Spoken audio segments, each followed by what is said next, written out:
Profesional Nacional de Arquitectura y sus profesiones auxiliares. Hoy tenemos la segunda charla del ciclo de Derecho de Autor y Contratación en la Arquitectura, donde vamos a especificar en situaciones contractuales del derecho de autor. Y esto lo venimos realizando con apoyo de la Dirección Nacional de Derecho de Autor, pues quienes nos han apoyado con estas charlas. Y hoy estamos pues presentes con el conferencista Juan Sebastián Rengifo, que va a ser el que nos va a dar la charla el día de hoy. Les recordamos que la mecánica es que al finalizar la charla, ustedes pueden proceder a hacer las preguntas que tengan pertinentes respecto al tema. Y Juan Sebastián procederá a aclararlas. La charla, como les decía, quedará colgada en nuestro canal de YouTube. Y pues los dejo sin más preámbulos con la conferencia. Gracias. Buenas tardes a todos acá, muy buenas tardes a las personas que nos están recibiendo por streaming. Como dijeron, que vamos a hablar de las situaciones contractuales.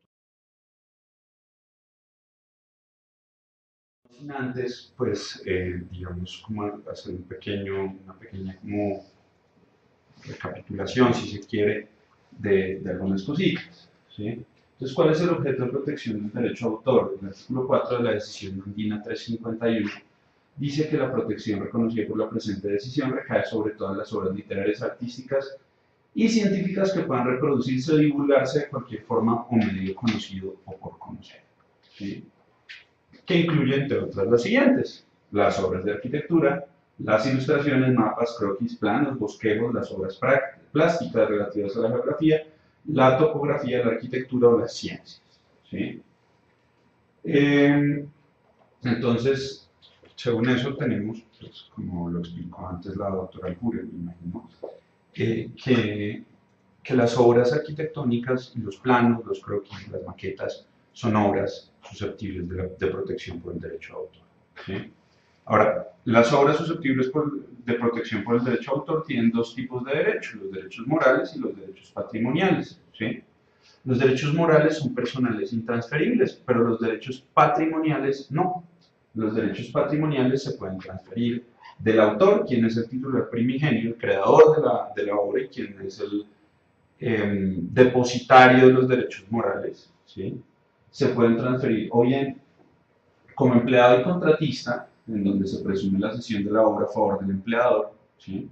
Esto es por un contrato de trabajo, o del titular, o como titular primigenio a terceros indeterminados mediante un contrato de cesión por causa de muerte o no exactamente una transferencia a través de una licencia.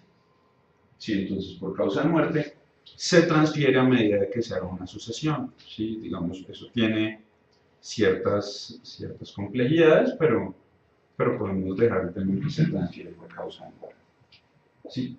Y como empleado público, ¿sí? También el titular primigenio transfiere sus derechos como empleado público, es decir, ¿sí?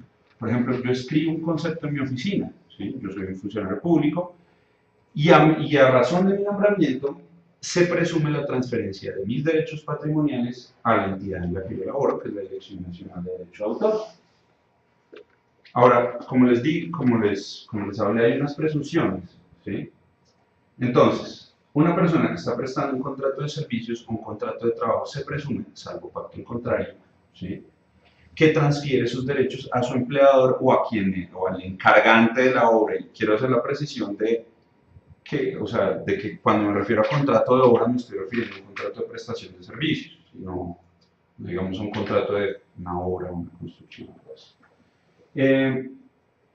Entonces, se presume, salvo pacto en contrario, que los derechos patrimoniales sobre la obra han sido transferidos al encargante o empleador. El contrato debe constar por escrito, ¿sí? Es importante que el contrato conste por escrito, si no, pues digamos que la presunción es difícil de probar si no se entiende que no aplica, ¿sí? El titular de las obras podrá intentar directamente o por intermedia persona, esto es sobre los derechos morales, acciones preservativas contra actos violatorios de los derechos morales. ¿Cómo es esto? ¿Sí? Si yo conservo los derechos morales de la obra como autor, son personales e intransferibles, ¿sí? Si, por ejemplo, alguien quiere cambiar, un ejemplo que discutí ayer con un compañero de la oficina era algo así como: Rogelio Salmona construye un edificio, estos edificios que están ahí, las Torres del Parque, ¿sí?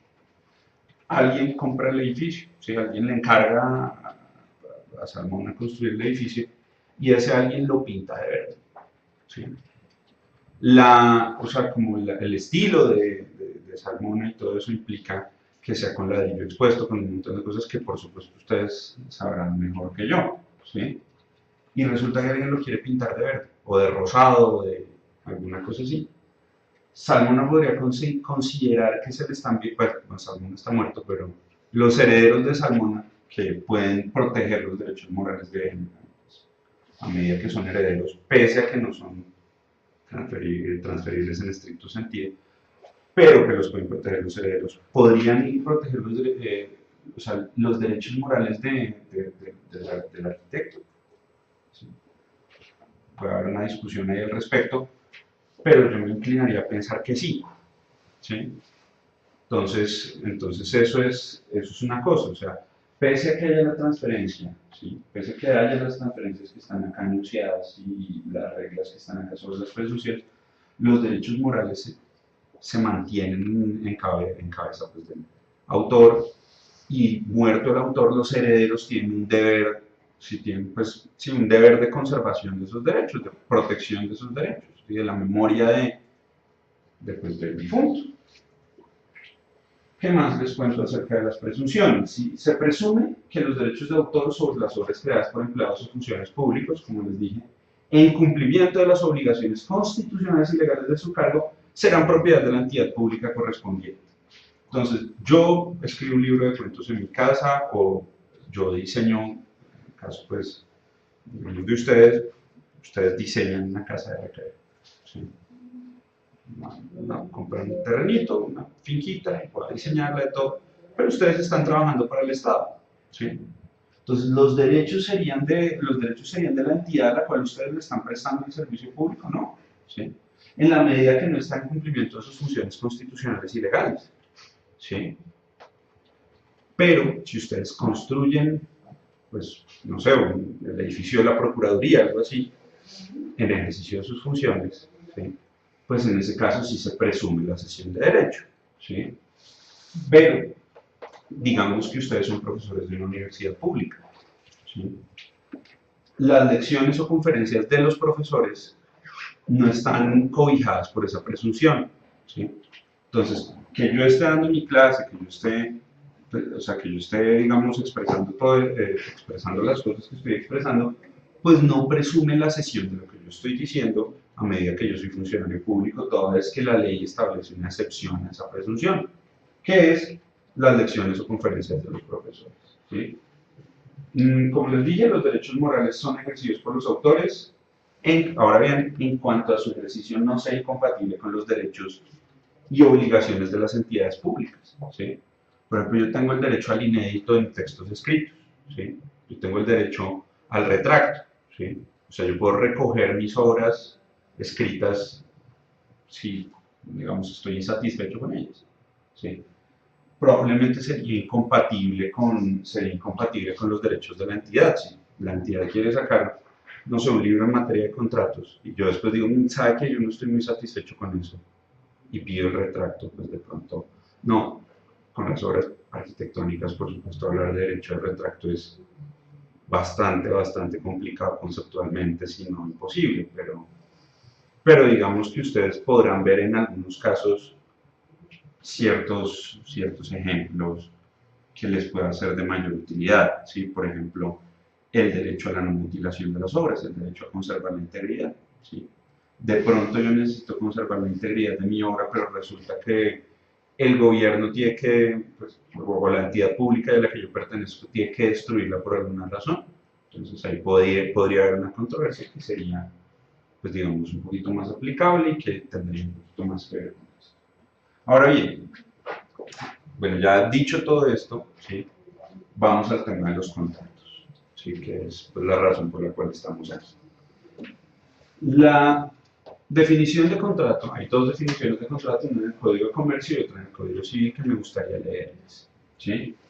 El contrato o convención, de acuerdo al artículo 1495 del Código Civil, Es un acto por el cual una parte se obliga con la otra a dar, a hacer o no hacer alguna cosa. Cada parte puede ser una o muchas personas, ¿sí? En un contrato puede ser 5 vendedores, un comprador, 5 compradores, un vendedor, 10 licenciatarios, un licenciado, ¿sí? Eso es importante, porque haya más de 2 personas no significa que haya más partes en el contrato necesariamente. El artículo 864 del Código de Comercio establece que el contrato es un acuerdo de 2 o más partes para constituir, regular o extinguir entre ellas una relación jurídica patrimonial. Miren que esto es un poquito más elaborado, ¿sí? Y salvo estipulación contraria, se entenderá celebrado en el lugar de residencia, ¿sí? De residencia del proponente y en el momento en que éste recibe la aceptación de la propuesta. Eso porque es importante, de pronto a ustedes no les parece tan importante, pero eso puede ser importante en materia de ley aplicable, ¿sí? De la ley aplicable del contrato, ¿sí? Que digamos son controversias que, bueno, inclusive controversias relevantes en materia de derecho de autor, ¿sí? Si yo celebro un contrato internacional, no sé, para unos planos, una cosa, para hacer una construcción, y yo lo celebro en Canadá, ¿sí? De pronto las leyes de derechos de autor, en la medida que están regidas por la ley canadiense, van a variar un poco la ley colombiana y todo. Esas son unas cosas que tienen que tener ustedes digamos, presentes al momento de celebración, de celebración del contrato, en donde haya puntos de contacto diferentes pues a colombiano y colombiano, ¿sí? Pero pues digamos es una cosa que uno no tiene que perder de vista al momento. Ahora, hay unos requisitos para la declaración de la voluntad, ¿sí? Para que un acto sea contrato, que sea celebrado entre personas legalmente capaces, ¿sí? Esto es entre personas pues, que no tengan una medida de interdicción judicial, personas mayores de 18 años, personas que no tengan inhabilidades o incompatibilidades en materia de contratación pública, que sea con el representante legal de la sociedad, si lo estoy haciendo con una sociedad, ¿sí? Que sea legalmente capaz, ¿sí?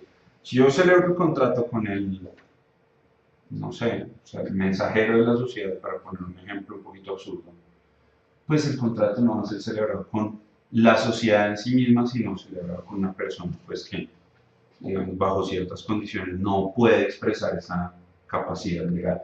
Que sea libre de vicios del consentimiento, ¿sí? Entonces hay 3 vicios del consentimiento que son el error, la fuerza y el dolo, ¿sí?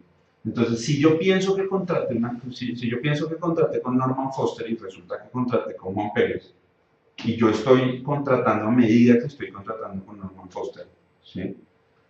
Yo estoy en un vicio que puede ser el error, puede ser vencible o invencible, y según su vencibilidad o no, pues viciar el contrato más o menos, ¿sí? La fuerza, es decir, que yo sea forzado a suscribir el contrato, o sea, digamos, por sonar un poco eh, vernáculo, a punta de fusil, ¿sí? Pero la fuerza puede ser física o puede ser moral, ¿sí? O sea, que a mí me estén constriñendo de una manera moral puede viciar, pues, o sea, que me estén construyendo de una manera anímica o algo así, puede viciar el contrato. Y el dolo, que es el engaño, ¿sí? El dolo, que es el engaño, vicia el contrato. Y que recaiga sobre un objeto lícito y una causa lícita, ¿sí? La causa siendo la razón por la cual yo contrato. Y el objeto siendo, pues, o sea, como el objeto sobre el cual recae la redundancia. Ahora, hay unos requisitos generales en materia de derechos de autor para los contratos en materia de derechos de autor, ¿sí? Y es que las distintas formas de utilización de la obra son independientes entre ellas. Quiero decir, si yo le estoy dando a usted un derecho exclusivamente para reproducir unos planos, yo no le estoy dando de pronto el derecho para construir la obra, ¿sí? O si yo le estoy dando un derecho, o si yo le estoy dando un derecho para construir la obra, yo le estoy dando un derecho para construir una u otra, construirla, salvo que yo esté expresamente previéndolo, ¿sí? La autorización del autor para una forma de utilización, como les dije, no se extiende a las demás. Y la interpretación del contrato es de carácter restrictivo, y esto es muy importante, ¿sí? Porque, digamos, es muy importante para ustedes en la medida que ustedes de pronto se van a topar con abogados que no son expertos en la materia. Entonces, el abogado, por ejemplo, experto en contratos, ¿sí? les va a decir como, mire, pero es que las cláusulas que son ambiguas se interpretan a favor del deudor, ¿sí? Y eso es cierto en la teoría general del contrato, pero en materia de derechos de autor, la interpretación de los contratos siempre se va a dar a favor del autor. Sí, entonces ustedes le pueden decir, un momentico, es que a mí me dijeron en una conferencia que esto es así. Sí, entonces la interpretación de esos contratos siempre va a estar, va a hacerse a favor del autor. Ahora, no se admite el reconocimiento de derechos más amplios de los expresamente contenidos. Entonces es lo que les digo, el contrato obliga a lo que obliga. ¿Sí? En materia digamos, en la materia general de los contratos es muy común decir que obligan a lo que en ellos se expresa y a lo que de sus prestaciones se deduce, y eso uno puede interpretarlo de manera muy amplia. ¿Sí? En estos casos, la interpretación, como les digo, es muy restrictiva. ¿Sí? Eso les hago, pues, bien, les hago la salvedad. En las materias que son pertinentes a derecho de autor, yo no puedo hacer extensivo toda esa interpretación al contrato, o sea, yo no puedo hacer toda esa interpretación a todo el contrato, sino a las cláusulas relevantes en materia de derechos de autor. Yo sé que esto les parece de pronto un tema muy técnico, pero es importante tenerlo en cuenta en la medida que ustedes pues van a firmar esos contratos, van a estar pendientes, van a ser parte de esos contratos y ustedes van a tener un abogado y de pronto el abogado los puede representar bien o mal.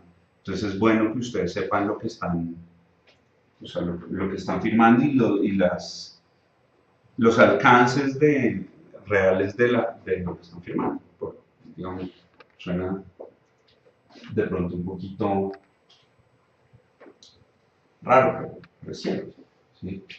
Ahora, ¿qué más tiene el contenido básico de un contrato en materia de derecho de autor? Y esto es cualquier contrato y por supuesto ustedes se van a dar cuenta que hay cosas que no aplican en el caso de contratos relevantes a la arquitectura. ¿Sí? La duración de la transferencia, eso sí, ¿sí? ¿Cuánto dura la transferencia? Si es por el término del derecho, si es por 5 años, ¿sí? Si es alguna cosa. Los derechos transmitidos o concedidos. ¿Sí? Las lenguas involucradas, pues, que en este caso no aplica, el territorio. ¿Sí? Entonces yo le puedo decir a alguien, mire, usted puede hacer una construcción y usted puede usar mis diseños, pero usted solo puede usar mis diseños en Colombia. ¿Sí? Pero usted no los puede usar en España o no los puede usar en ningún lado, sino solo en Colombia, solo se va. Usted puede hacer construcciones con mis diseños en Colombia. ¿Sí? Pero yo me reservo el derecho a hacerlo con otras firmas de ingeniería en otros países. Entonces, el territorio sí funciona. La remuneración, ¿sí? ¿Cuánto y cómo me va a pagar? ¿Sí? Entonces, si me va a pagar unas regalías, o sea, mire, por 20 años págueme el 1% de todos los contratos de compraventa o arrendamiento que usted quiere, ¿sí? A un tanto alzado, entonces uno le mire, no, ¿sabe qué? Págueme 200 millones de pesos por los diseños, ¿sí? O puede ser mixto, ¿sí? Nada, o sea, digamos, existe una libertad en materia contractual, ¿sí? Existe. Entonces, en esa medida ustedes pueden pactar su regalía de acuerdo a pues, su remuneración, más bien, una regalía o un tanto alzado o una forma mixta, ¿sí? En la medida que ustedes lo consideren pues, financieramente admisible. ¿Sí? La responsabilidad de las partes. Y esto se puede extender a muchísimas cosas, mucho más en materia arquitectónica, o sea, la estabilidad de obra, todo eso también hay unos mínimos que, pese a que no son, digamos, del resorte, pues es bueno que ustedes los tengan en cuenta. ¿Sí? Y el procedimiento para resolver las controversias, ¿sí? Va a ser ante un árbitro, ¿sí? Va a ser ante el juez ordinario. ¿En dónde va a estar el árbitro? Vamos a hacer antes una conciliación, vamos a buscar un amigable componedor. ¿Qué cosas, se debaten al respecto? Por ejemplo, yo me acuerdo que cuando yo trabajaba pues, en mi práctica privada, antes de trabajar como funcionario público, alguna vez nos llegó un contrato sobre una construcción de una obra. ¿Sí? Era un contrato ya en mano. ¿Sí? Pero entonces el contrato tenía unos procedimientos para resolver controversias que las partes no tuvieron en cuenta antes de presentar un arbitraje y por el cual no pudieron entrar al arbitraje. ¿Sí? Porque antes tenían que agotar los procedimientos previos. Entonces era eran unos comités técnicos para ciertos problemas técnicos, en esa época estaba la crisis invernal, ¿sí? Entonces tuvo que agotarse esa solución de controversias, ¿sí? En materia de los diseños o algo, pues o sea, ya volcándonos otra vez al tema de derecho de autor, en materia de los diseños eso puede ser relevante, porque de pronto los diseños no pueden llevarse a cabo de cierta manera por pues, cuestiones técnicas, ¿sí? Y entonces ustedes como arquitectos pueden considerar que les están afectando pues sus derechos morales y sus derechos sobre el diseño. O sea, eso no es lo que yo quería, eso no es lo que arreglamos. Ahora usted me está haciendo esos arreglos, se me está tirando mi concepto, si me perdonan mi francés.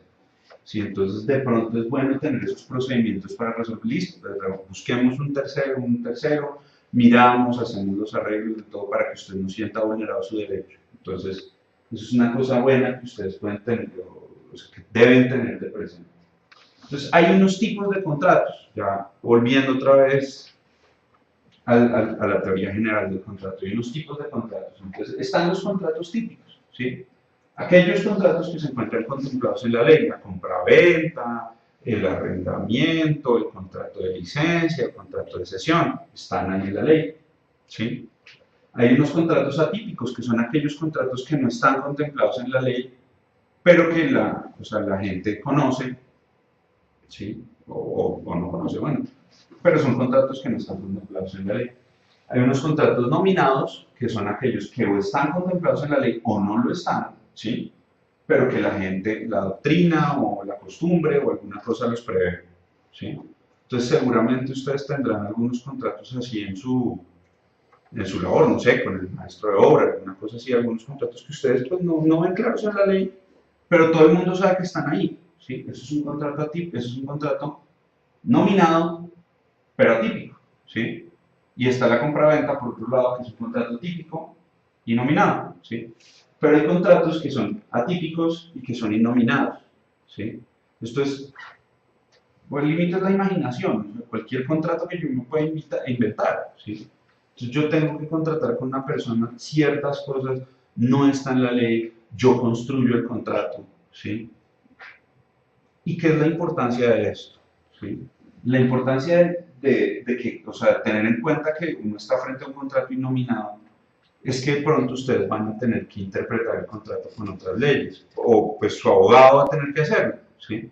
Pero de todos modos, si les están diciendo, oiga, no, mire, este es un contrato innominado, pues es bueno que ustedes sepan pues a qué están haciendo referencia. Entonces, por eso, digamos, pese a que me dicen, oh, bueno, ¿esto para qué les va a explicar esto? A mí sí me parece importante explicarlo en la medida que ustedes pueden en su labor, más allá del derecho de autor, encontrarse con contratos innominados. Entonces es bueno que sepan que no hay ningún problema, que no hay ninguna camisa de fuerza en pactar lo que a mí la imaginación y pues por supuesto la ley y el orden público me permita. Pues tampoco hay que ser tan imaginativos. Bueno, y entonces, otra vez volviendo al derecho de autor, ¿sí? Vamos de lo general a lo particular y vamos como saltando. Hay unos contratos nominados en derecho de autor y estos son unos contratos nominados que les pongo acá que no vamos a tratar, ¿sí? Pero que existen, ¿sí? Contrato de edición para obras literarias, el contrato de obra por encargo, que sí puede ser que bueno, este sí existe, que hay unas presunciones, que de todo que ya lo mencionamos muy por encima, que no vale la pena como dar. Sí, el contrato de representación, que es un contrato musical, y un contrato que, pues, bueno, un contrato musical suena como que fuera un contrato cantado. Es un contrato en materia de ejecución pública para pues, obras musicales o obras artísticas o algo así que no, digamos, que no vale la pena traer acá, salvo mencionarlo. Y el contrato de inclusión de fonogramas, que es pues, también un contrato del sector musical, que tampoco vale la pena ahondar más en eso, pero que de todos modos les quería ejemplificar que existen ciertos contratos nominados en materia de derecho de autor y otros a los que sí voy a hacer mención a profundidad, ¿sí? El contrato de cesión de derechos. Entonces, el contrato de cesión de derechos es un contrato mediante el cual yo, titular originario o titular derivado inclusive, me desprendo completamente de mis derechos, ¿sí? Entonces es bilateral, es una relación entre cedente y cesionario que puede ser gratuita o onerosa, ¿sí? Yo puedo ceder Yo puedo hacer una sesión por mera liberalidad, porque no sé, es un amigo o algo, y yo venga, saque, yo le regalo de matrimonio, hermano, diseño para su casa. Ahí está. Sí, los planos, todo, ahí los tiene. Se los regalo, firmo un contrato de sesión, yo lo puedo hacer gratis o yo puedo cobrar por eso. ¿Sí? Y a falta de voluntad, y esto es muy importante, se presume oneroso. ¿Sí?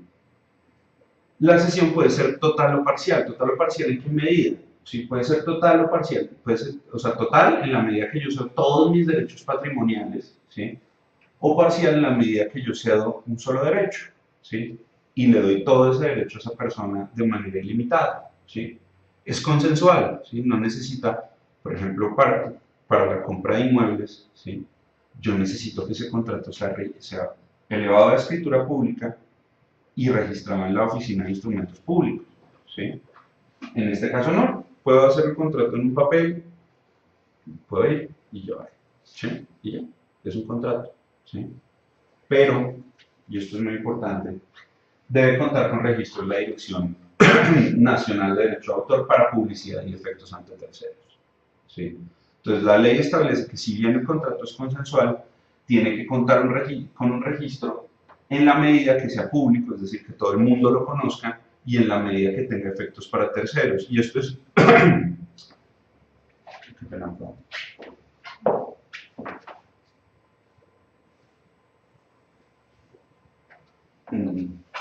Disculpas, es que me secó la garganta.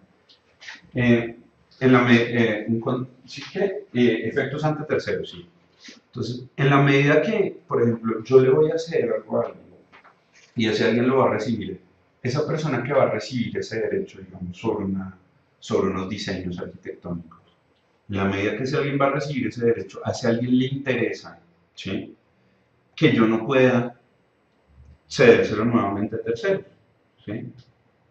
Entonces, para darle publicidad y para darle efectos ante terceros, yo lo tengo que registrar ante la dirección, ¿sí?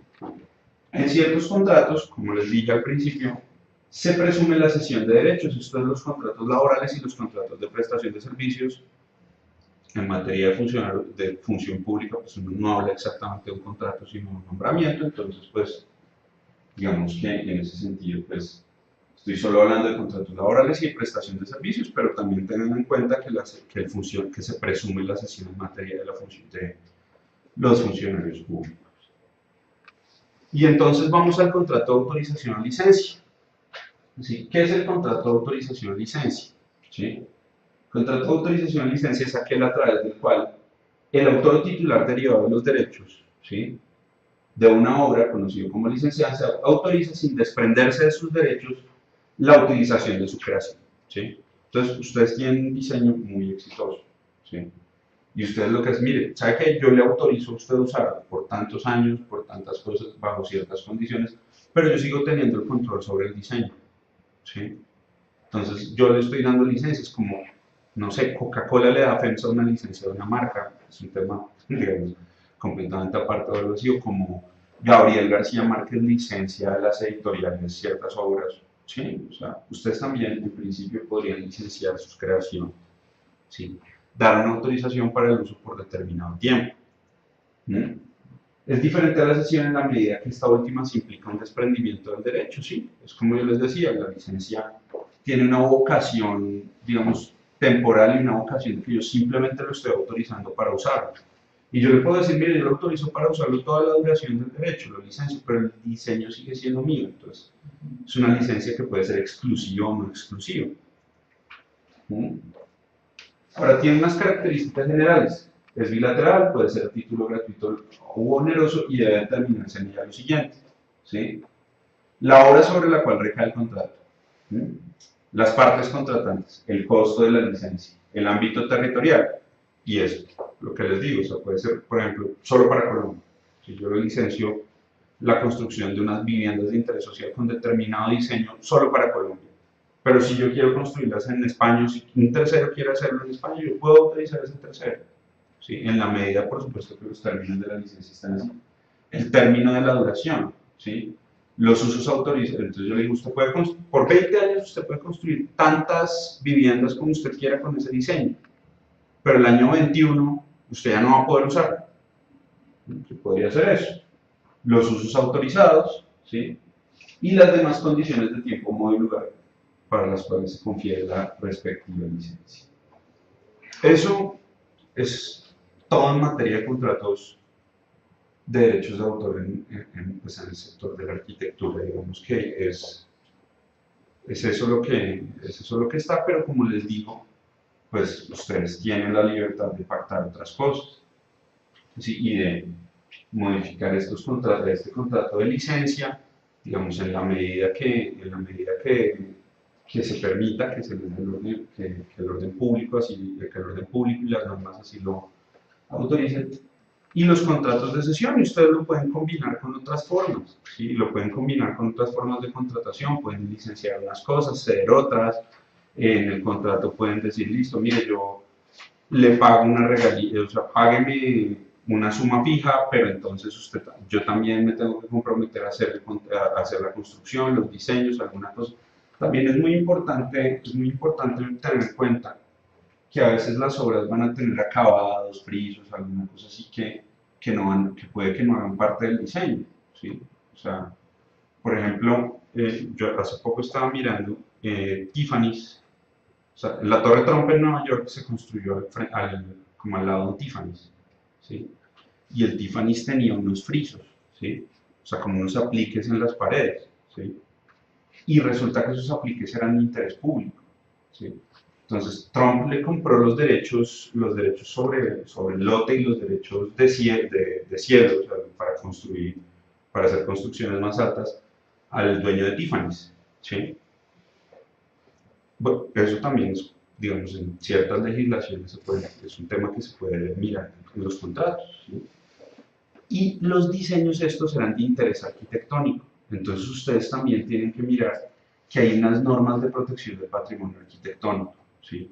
Y ustedes tienen que tener en cuenta al momento de hacer un contrato en estas materias sobre esas normas de interés cultural, ¿sí? Porque, por ejemplo, las casas de la Soledad tienen, bueno, que yo creo que ustedes lo saben mejor, ¿sí? Tienen ciertas normas de protección y tienen ciertas obligaciones. Entonces, este tema, o sea, yo sé que digamos a ustedes de pronto les parece que el tema es muy breve y que se agota ahí, pero todo esto se tiene que concatenar con un montón de cosas que ustedes en su sector conocen de pronto hasta mejor que yo, ¿sí? Y son esas, digamos, por ejemplo, esas disposiciones en materia de conservación arquitectónica, ¿sí? Entonces, listo, ok, yo voy a hacer la construcción, yo voy a hacer los diseños, pero ¿qué pasa si esto lo declaran de interés? ¿Qué pasa si no? ¿Sí? ¿Qué pasa con esas cosas? De pronto, esos son temas que ustedes tienen que proyectar a futuro, ¿sí? Y es como la reflexión que me gustaría dejarles sobre la mesa. Pero entonces, ya saliéndonos del tema, me gustaría hablarles del régimen general de limitaciones y excepciones en el derecho de autor, que fue una cosa que me dijeron que les gustaría que les comentara, ¿sí? Entonces, ¿qué son las limitaciones y excepciones? Las limitaciones y excepciones son usos que yo puedo hacer de una obra sin necesidad de tener la autorización previa y expresa del titular.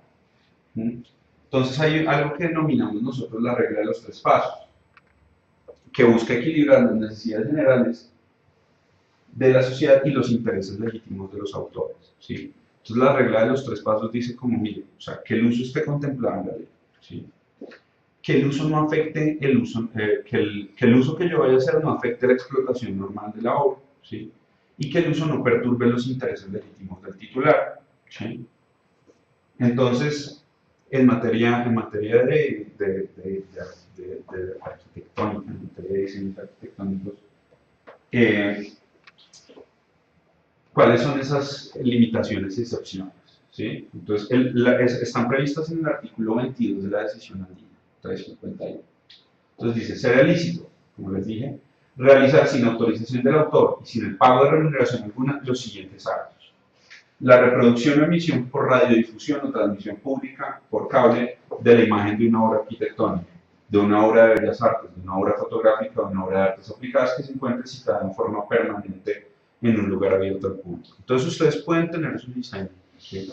Está construido, está acá las torres del parque, pero pasan y filman, Eso no es una perturbación al derecho, ¿sí? Del titular, toda vez que la ley así lo considera y toda vez que se ha considerado que no afecta a la explotación de la obra y que no afecta a los intereses del titular. El artículo 43 de la ley 23 establece un régimen especial frente a la arquitectura, ¿sí? Pues más allá de las limitaciones de excepciones, ¿sí? Que, digamos que lo salte sin avisar. El autor de un proyecto arquitectónico no podrá impedir que el propietario introduzca modificaciones en él, ¿sí? Pero tendrá la facultad de prohibir que su nombre sea asociado a la obra alterada. Entonces, volvamos al ejemplo del principio de que se pinta las torres del parque de Rosado, ¿sí? Entonces, de pronto, pues, Salmona, los herederos de Salmona podrían llegar y decir, mire, listo, pero entonces no diga que esto es mío, ¿sí?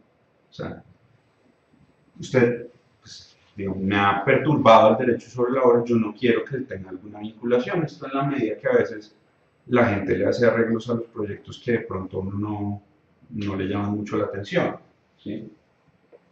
Y esto lo que busca es un equilibrio de los derechos de propiedad sobre el proyecto de arquitectura como bien inmueble frente a los derechos morales del autor, ¿sí?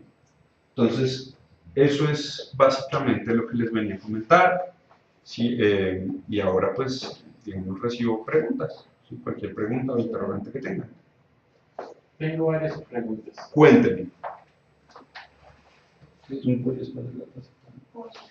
Estamos hablando del contrato de cesión, ¿cierto? Cierto. Un contrato típico. Uh-huh. Se puede utilizar en las obras arquitectónicas otro contrato típico que llaman cuentas en participación Por supuesto. para poder Claro. tener el derecho patrimonial sobre el... Sí, pero ten en cuenta una cosa, ¿sí? Como yo le decía, ¿sí? O sea, hay unos contratos, o sea, más bien, ¿sí? Más bien lo que usted estaría haciendo en ese momento es... Estoy buscando la remuneración. Claro. No la busco por el contrato de cesión, sino por el contrato de cuentas en participación. Sí. Pero usted lo que estaría es cambiando de pronto las reglas de la remuneración. Usted está, mire, para la remuneración vamos a pactarlo de acuerdo a las normas de las cuentas en participación, ¿sí? De pronto también podría ser un contrato atípico, ¿sí? Pero en la medida que hay una cesión de derechos, digamos que se consideraría, pienso yo, ¿sí? O sea, eso por supuesto, digamos que en caso de controversia lo termina decidiendo un juez, ¿sí? Pero, ¿sí? Yo le diría, mire, las normas generales en materia de la transferencia de derechos son las de la cesión, pero las normas acerca de la remuneración y acerca de ciertas cosas son las del contrato de cuentas en participación. Entonces lo que yo tengo ahí es algo así como un Frankenstein, ¿sí? Un contrato atípico. ¿Sí? Entonces es un contrato de cesión más un contrato de cuentas en participación y yo tengo que, pues el abogado tiene que entrar a distribuir las obligaciones de cierta manera y a interpretarlo de cierta manera, ¿sí? Pero por supuesto, claro que se puede hacer. ¿Y si no existe el contrato de cesión? El mismo contrato, o sea, que no se había hecho la cesión. ¿Cómo así? Otra pregunta. Sí. ¿Sí? En el contrato de cesión Sí. se puede realizar antes de hacer la obra arquitectónica o después de que se hizo la obra arquitectónica. El arquitecto hace planos, bosquejos, maquetas, los registra. El constructor los utiliza. Pero esa sesión la podemos hacer antes de haber construido, después del registro, o después de haberse construido. Mire, la ley prohíbe hacer sesiones en bloque o sobre derechos que no existen, ¿sí? Pero si tienen no, espera. ¿Sesión en bloque sobre qué?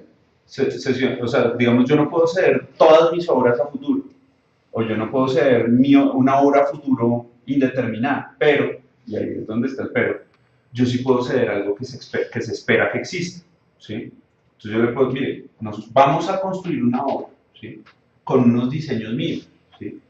Yo le cedo los derechos sobre la obra arquitectónica de una vez porque se espera que exista la obra, ¿sí? Entonces eso sí está permitido, ¿sí?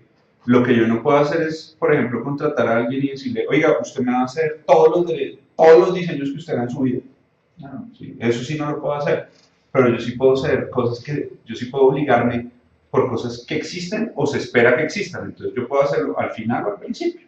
¿Sí? pero mi pregunta es si Ajá. el contrato de cesión no existe, ¿qué pasa? O sea, quizás el contrato de cuenta de participación, pero no se hace la cesión. Pues se debería hacer la sesión. De Pues pronto, no no, se mire, usa. ¿sabe qué? Yo creo que ahí sí puede haber una cosa, y es que de pronto se puede considerar es un contrato un contrato de obra, y de pronto se podría considerar la presunción. Pero me parece que eso es un tema que de pronto se debería determinar por un juez, ¿sí?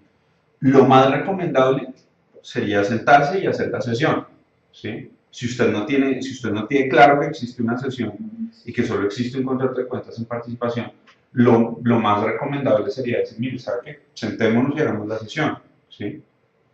De pronto uno podría decir, mire, el contrato de cuentas, hay un contrato de cuentas en participación, eso puede ser asimilable con un contrato de obra, entonces puede haber la presunción, pero yo veo que eso de pronto sería hilar muy fino.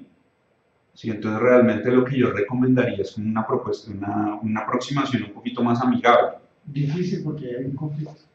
Es que bueno, el que debería estar preocupado es el constructor. Sí, Exacto. De adquirir la Sí. decisión, pues, si no, Sí, correcto. O sea, Pero no, realmente el no tiene constructor es el que debería estar no preocupado. tiene ningún derecho. sí, sí, sí. Pero de pronto se podría argumentar eso, que hay un contrato de obra o labor contratada. ¿Sí? Tendría que leerse el contrato de cuentas, habría que leer el contrato de cuentas en participación para saber exactamente cómo están estructuradas las obligaciones, interpretar el contrato y ahí sí le podría dar una respuesta, pero antes realmente estamos como en el terreno de lo hipotético. Señor. Estos contratos de cesión necesariamente tienen que ser aprobados por un juez. No. Tengo un caso puntual. Yo por una obra, la parte de la remuneración, cedí los honorarios a un abogado por cualquier razón, que Sí. no viene al caso referir. Correcto. Yo actué como cedente y el abogado como cesionario. Sí. Eso se llevó a un juzgado para que el juez lo aprobara porque había intermedio un proceso judicial.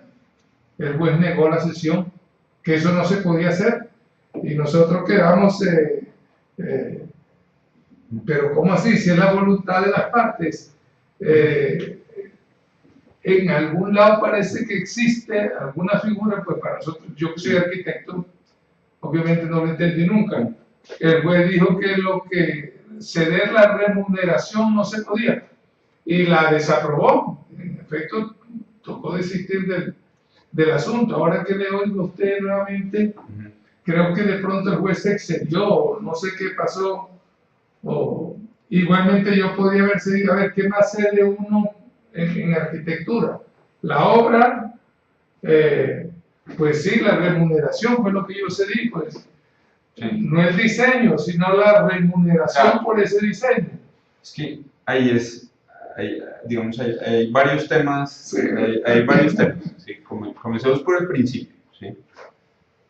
Todos los contratos son ley para las partes. Entonces, yo no necesito que ningún contrato me lo apruebe nadie en principio. ¿Sí? Yo no necesito que ningún contrato me lo apruebe nadie en principio porque todos los contratos son ley para las partes. Hay unos requisitos de publicidad, de solemnidad, de algunas cosas que, digamos, implican que el contrato no tiene efectos, ¿sí? Pero va a tener efectos entre las dos partes que lo suscribieron, ¿sí? O hay contratos que la ley dice que no se pueden realizar, ¿sí? Como en algún momento la venta entre cónyuges. Hace varios años yo no podía venderle cosas a mi esposo. ¿Sí? La Corte Constitucional ya dijo que se puede, pero en su momento no se podía, ¿sí? Entonces, esos son contratos que la ley dice que no están autorizados, ¿sí? Y hay otros contratos que están sujetos a formalidades para su consolidación, para su existencia, ¿sí? Bueno, dicho eso, pues realmente el juez no está tanto como aprobando el contrato, ¿sí?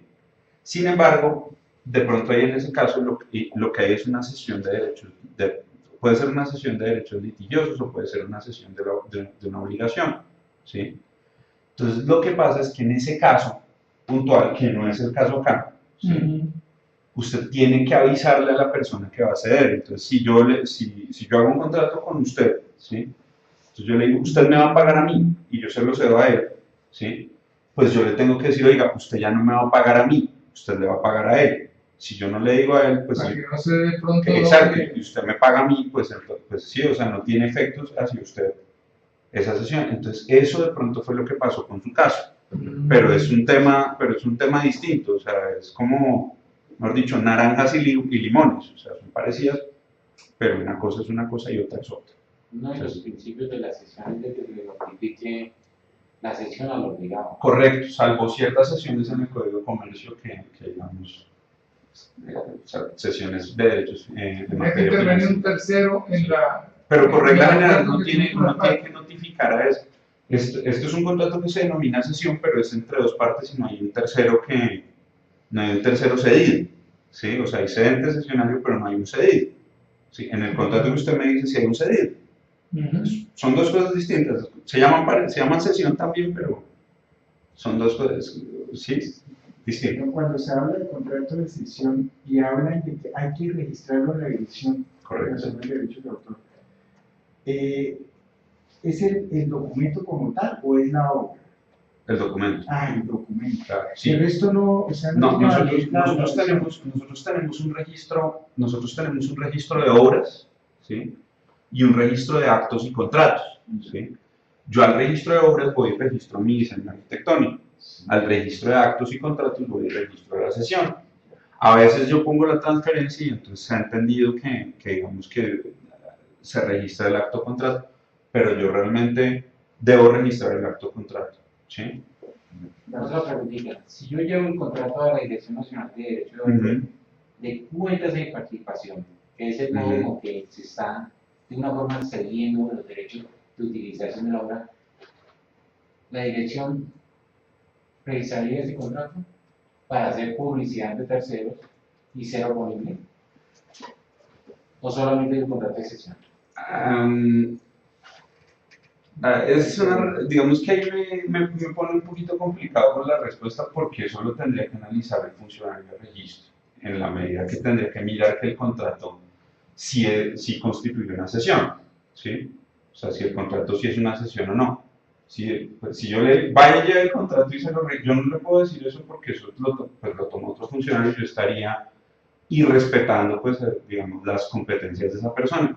Pero si el contrato tiene una cesión de derechos, en principio sí, ¿sí? O sea, si el contrato expresa una cesión de derechos, si usted mire, sí, claro, es que aquí está la cláusula, aquí está todo, sí, es un contrato de cuentas de participación, pero fíjese que tiene una cesión en él, que en él está inserta una cesión, ¿sí? Entonces, pues, en esa medida estará registrado el contrato por razón de que tiene una cesión, ¿sí? Porque es un contrato en materia de derechos de autor, ¿sí? Pero de todos modos eso es pues una cuestión que digamos es ya Subjetiva. del resorte de ese funcionario que lo revisa, ¿sí? Estamos hablando de las formas de la utilización de la obra, Sí. ¿sí? Dentro de su conocimiento, su experiencia, Ujú. ¿hay amplia jurisprudencia sobre eso? La verdad, acá en Colombia no mucho, ¿sí? Y, o sea, es más, me atrevería a decir que creo que un caso, hay un caso que alguna vez a mí me dijo un profesor en Ibagué, ¿sí? Y ya, ¿sí? Pero no mucha jurisprudencia acá en Colombia, pero internacionalmente sí. ¿Sí? Una pregunta. Digamos, en un contrato, digamos, normal, un contrato de diseño, donde una cláusula dice, o sea, expresamente que se hace la cesión del derecho intelectual, Ujú. ¿qué pasa ahí? O sea, ¿qué tiene que ver el derecho intelectual y qué diferencia entre el derecho intelectual y el derecho de autor? Es una forma de decirlo, pienso yo. Pero es lo mismo. Sí, pues o sea, la propiedad intelectual se compone en propiedad industrial y en derechos de autor y O sea, se hizo sí, entonces efectiva yo le cedo los derechos intelectuales, pues, o sea, pero y si no se registró en la dirección, pues no tiene es validez. oponible ante terceros. O sea, es válido entre las partes, es lo que yo le digo, es válido entre usted y yo, por ejemplo, Sí, sí, sí. pero no es válido ante terceros si no es considerado público. Y eso puede ser, por ejemplo, un problema si uno va a hacer alguna cosa después con una entidad pública o algo así, o sea, sí, alguna cosa así, sí, puede tener ciertas contingencias. Entonces, El contrato es válido, sí. Sí. Ahora, un ejemplo, digamos que el constructor deformó, mutiló el diseño. Correcto. ¿Qué pasa con los derechos morales? Pues si usted considera que están afectados, pues usted puede reclamar ante un juez sobre la afectación de los derechos. En todo caso, también tengo en cuenta que ciertos diseños, pues, de acuerdo a la ley 23, lo que implican es que usted no lo mencione en la obra, pero si usted considera que es una mutilación ofensiva, ¿sí? Como a sus Una derechos degradación, morales, digamos. exacto, usted podría llevar la controversia ante un juez y el juez podría determinar si existe esa mutilación, si esa mutilación fue ofensiva o no, y si se encuadra dentro de la excepción o no. ¿Sí? Y otra pregunta es, ¿cómo se hace la evaluación de los derechos morales? ¿Quién hace esa tasación? ¿Cómo se tasa? ¿Del daño moral? De un daño moral. Un juez. En derechos, Eso es subjetivo del juez. ¿Y quién menos no? Bueno, pero ojo, porque usted también puede hacer, o sea, hay métodos alternativos de solución de conflictos, ¿sí? Entonces, si yo no quiero ir a un juez, ¿sí? Si yo no quiero resolver mi controversia ante un juez, yo puedo resolverla con la parte directamente. O sea, no digamos un árbitro, porque un árbitro, digamos, a efectos prácticos es lo mismo que un juez, ¿sí? Pero, por ejemplo, yo puedo hacer una conciliación o yo puedo hacer un contrato de transacción, ¿sí?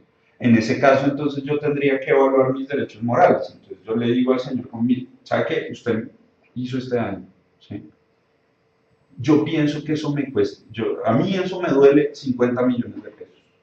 ¿Sí? Pero es muy subjetivo de la Correcto. persona, no hay Puede como decir, unas sí, pautas. sí. Pues usted podría tener criterios objetivos, o sea, usted podría llevarle, decirle, mire, esto me causó perturbación, yo pasaba en el carro todos los días por ahí, yo veía ese esperpento y mejor dicho, y me daba de todo y me tocó ir al psiquiatra. Profesionalmente, éticamente, Sí, profesionalmente, pero fíjense que eso no es un daño moral, ¿sí? Sí, o sea, en estricto sentido, es un daño moral objetivado, para usar un término muy técnico, ¿sí? Entonces usted, claro, o sea, es que no es el precio del dolor, no es el daño que usted, o sea, como la angustia que usted me causó, no, usted me causó un daño objetivo en mi reputación. Entonces usted le mire, qué pena, pero usted hizo eso, ¿sí? Y usted todo el tiempo estaba diciendo que eso era mío, ¿sí? Porque pues, digamos, si él dijera, listo, yo no le vinculo su nombre a esto, ¿tú quién lo hizo? No sé, ¿sí? Entonces de pronto ahí podría estar en la excepción, ¿sí? De pronto ahí podría estar en la excepción, eso es, digamos, o sea, eso puede interpretarse, pero, entonces, digamos que no, digamos que el tipo sí volvió esa vaina horrible y siguió diciendo que era suyo, ¿sí? Y a usted lo dejaron de contratar, ¿sí? Entonces, ya nadie lo llamaba, ya de todo, y usted, mira, aquí están mis libros contables, estas son mis ventas el día que usted al día antes de que usted hiciera los arreglos, y estos son los contratos que yo he hecho el día después, ¿sí? Usted puede ver que hay un detrimento, ¿sí? Y el detrimento es de tanto, entonces yo pienso que el costo a mi reputación hizo tanto. Y yo considero que usted, con la indemnización, con la declaración, con un montón de cosas que usted vaya a hacer para repararme, ¿sí? Me va a costar recuperarlo tanto, ¿sí? Entonces, pues, es tanta plata, ¿sí? Pero eso es una cuestión que, digamos, ustedes tienen que sentarse y pensar ya con sus contadores, con sus abogados, con un montón de cosas, ¿sí? Y la elección es, digamos, árbitro en estos casos. Sí, no. O sea, nosotros tenemos un centro de conciliación y arbitraje. Entonces ustedes podrían ir y conciliar, ¿sí?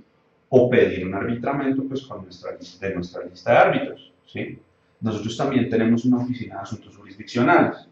Entonces ustedes también podrían, y nos encantaría además, ¿sí? Pues digamos, no nos encantaría que ustedes se metieran en problemas, pero nos gustaría, seguramente a los muchachos de jurisdiccionales les gustaría revisar eso. Que llegaran esos asuntos, además para que haya jurisprudencia, ¿sí? O sea, por supuesto, lo ideal es arreglarlo de la manera más amigable posible, es mejor un mal arreglo que un buen pleito, pero pues si no, pues sí, Quiero preguntar sobre una norma especial, bueno, si la conozco. mm, Dependiendo del contrato que se haya utilizado, contrato de cesión, contrato de Sí. puente de participación, para obtener la remuneración sobre la utilización de los derechos de autor, que se revisa en cualquier momento, si el constructor deja de cancelar o no ha cancelado esos derechos o ese contrato, ¿no? se puede pedir la protección ante la jurisdicción ordinaria inmediatamente por falta de pago. Sí, existe el contrato, pero no hay cumplimiento del contrato.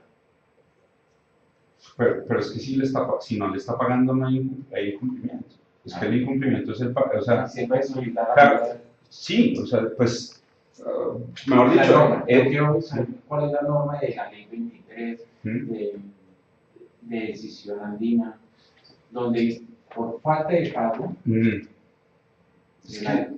quien recibe el derecho del autor. es que eso es una norma, es que eso mejor dicho es una norma que está en el Código Civil, en el Código de Comercio, son varias normas realmente. O sea, y es que, pues, si usted no cumple sus obligaciones, usted tiene que pues, reparar, pues puede más bien, o sea, la parte cumplida puede terminar el contrato o exigir el cumplimiento. Eso es una norma del Código Civil que en este momento no me acuerdo. ¿Sí? El derecho del autor no hay nada hecho. No, eso es una norma general, para todo, o sea, para todo. Si usted, no, o sea, si hay obligación, ¿sí? Es que piénselo de esta forma, o sea, la cesión de derechos de autor finalmente es un contrato que tiene obligaciones, es la...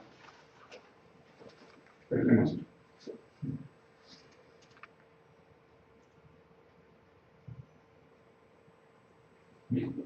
Es un acto por el cual la parte se obliga con la otra a hacer o no hacer alguna cosa. O es un acuerdo de dos o más partes para constituir, regular o extinguir entre ellas una relación jurídica patrimonial, que es lo mismo pero más elegante. ¿Sí? Entonces, ¿sí? Un contrato de cesión o un contrato de licencias son un contrato mediante el cual se establecen ciertas obligaciones. ¿Sí? El cumplimiento o no de esas obligaciones, claro, es un tema de derechos de autor en la medida que yo tengo que determinar cuándo se incumplió o no la obligación, ¿sí? Y pues la obligación es sobre un derecho, que es un derecho de autor, y la obligación es sobre una remuneración, que es una obligación dineraria, ¿sí? Entonces yo voy y miro en el Código Civil, claro, obligaciones, en el Código de Comercio, y miro en la Ley 23 o la de 65, claro, entonces esto es un derecho no sé, de reproducción, ¿sí? Entonces, claro, y este es el derecho de reproducción, y entonces en este caso se cumple y en este caso no, ¿sí? Pero digamos, si usted la zapata, o sea, ¿sí? la viga ahí, ¿sí? En ese edificio, serían las normas generales del contrato, de la teoría de los contratos, y las normas generales de las obligaciones que digamos que están, o sea, piénselo como un edificio, o sea, y esos son como los soportes, las bases del edificio son esas, ¿sí? Y sobre eso se estructuran unas cosas, ¿sí? ¿Listo? Muchas gracias. Bueno, entonces con la resolución de preguntas por parte del abogado damos por culminada la sesión de hoy. Pues pedimos excusas a quienes no pudieron conectarse en línea porque obviamente tuvimos problemas con la transmisión, entonces luego queramos que además si ustedes quieren volver a ver la conferencia, pues va a quedar colgada en el canal de YouTube. CPNA 1, así lo buscan en YouTube. Y los invitamos porque el lunes 29 vamos a terminar el ciclo con casuística de derechos de autor y contratación en la arquitectura, es decir, que vamos a mostrar ejemplos muy puntuales y emblemáticos pues en torno a este tema. Entonces, muchas gracias por su asistencia. A ustedes. Muchas gracias.